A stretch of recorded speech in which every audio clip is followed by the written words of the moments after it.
दोस्तों आज बात करते हैं मन में आ रहे बुरे विचारों को मन से बाहर खदेड़ने की।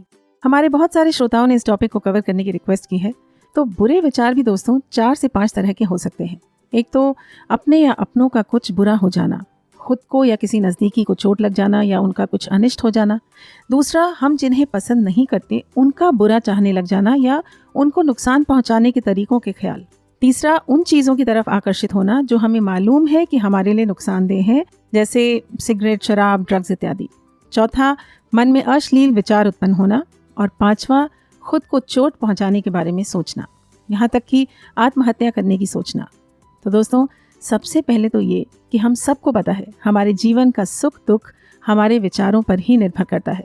और हमारे विचार निर्भर करते हैं इस बात पर कि हम क्या देखते हैं, सुनते हैं, क्या पढ़ते हैं, कैसे लोगों से मिलते हैं। इसलिए अच्छी बातें सुने, पढ़ें, लिखें, बोलें, अच्छे लोगों से मिलें, अच्छे दोस्त रखेंगे तो रुझान अच्छाई की तरफ ही होगा। लेकिन अगर हम इतने गलिबल हैं, इतनी जल्दी लोगों के बहकावे में आ जाते हैं कि किसी के भी कहने में आकर बुरी राह पर चल पड़े और समय रहते नहीं जागे, तो वाजपेयी जी के लहजे में ये अच्छी बात नहीं है। खुद को इतना स्ट्रांग बनाइए दोस्तों कि कोई आपका फ़ायदा ना उठा सके। अपनी ज़िंदगी के निर्णय स्वयं लीजिए, सोच समझ कर लीजिए, क्योंकि अपने किए के लिए आप अंत में परिस्थिति या किसी और को जिम्मेदार नहीं ठहरा सकते। करने का निर्णय आपका था तो जिम्मेदारी भी आपकी ही होगी। दूसरी बात ये कि हमारा मन अभ्यास का दास है। जिस भी चीज़ का हम अभ्यास करेंगे वो हमारे जहन में पक्की होती जाएगी। भाई आफ्टर ऑल आदतें कैसे बनती हैं या हम कोई भी नई चीज़ कैसे सीखते हैं? बार बार उसका अभ्यास करके, है ना? तो अगर आप पढ़ने लिखने का अभ्यास करेंगे आपकी रुचि उसी तरफ बढ़ेगी। और अगर हमेशा खाली बैठे दूसरों की निंदा करते रहेंगे तो वही आदत बन जाएगी। कहते भी है ना, खाली दिमाग शैतान का घर। दिमाग को दुरुस्त बातों में बिजी रखिए, जीवन तंदुरुस्त होता जाएगा। दोस्तों जो भी डिसीजंस हम लाइफ में लेते हैं उनके लिए हम सब के अंदर एक द्वंद्व युद्ध चलता है, हमारी ही अच्छाई और बुराई के बीच में।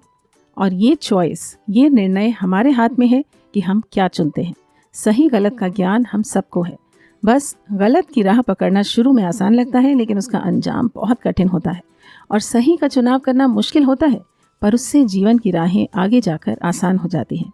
जैसे आलस करना कितना आसान है ना? दिन भर लेटकर नेटफ्लिक्स देखा जा सकता है, गेम खेला जा सकता है, लेकिन आलस का फल क्या होता है हम सब जानते हैं। और मेहनत करना बेहद मुश्किल, मन ही नहीं करता पढ़ने का, पर उसका फल क्या होता है ये भी हम सब जानते हैं।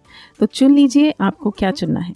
और जब ये चुनाव कर लेंगे तो मन से बुरे ख्याल भगाने के लिए आपको किसी मोटिवेशन को सुनने की ज़रूरत ही नहीं पड़ेगी। बात में दम हो तो कर दीजिए लाइक और शेयर किसी ऐसे के साथ जिसे इसकी ज़रूरत हो। रोज़ सुबह की प्रेरक व ज्ञानपूर्ण शुरुआत करना चाहते हैं सुविचार परिवार के साथ तो कर लें चैनल को सब्सक्राइब, बने हमारी फैमिली का हिस्सा और दबा दें बेल आइकन को भी। जान लेते हैं आज के शब्द। बाहर खदेड़ना, ड्राइव आउट। अनिष्ट, बैड, फॉरबिडन। आकर्षित होना, गेट अट्रैक्टेड टू। अश्लील विचार, ऑब्सीन थॉट्स। आत्महत्या, सुइसाइड। रुझान, इंटरेस्ट। गलिबल, आसानी से धोखा खाने वाला। हमारा मन अभ्यास का दास है। Our mind is a slave to practice. जहन, माइंड। निंदा, condemnation। दुरुस्त, करेक्ट। तंदुरुस्त, हेल्दी। द्वंद्व युद्ध, डुअल बैटल। अंजाम, रिजल्ट। बताइए कितने नए शब्द या फ्रेजेस सीखे आपने? लिख दीजिए उन्हें कमेंट्स में या अपने नोट्स में, जिससे अच्छे से याद हो जाएं। हम आपसे मिलते हैं कल, तब तक स्वस्थ रहें, मस्त रहें, सुविचार को सुनते रहें। Do not forget to share and have a great day.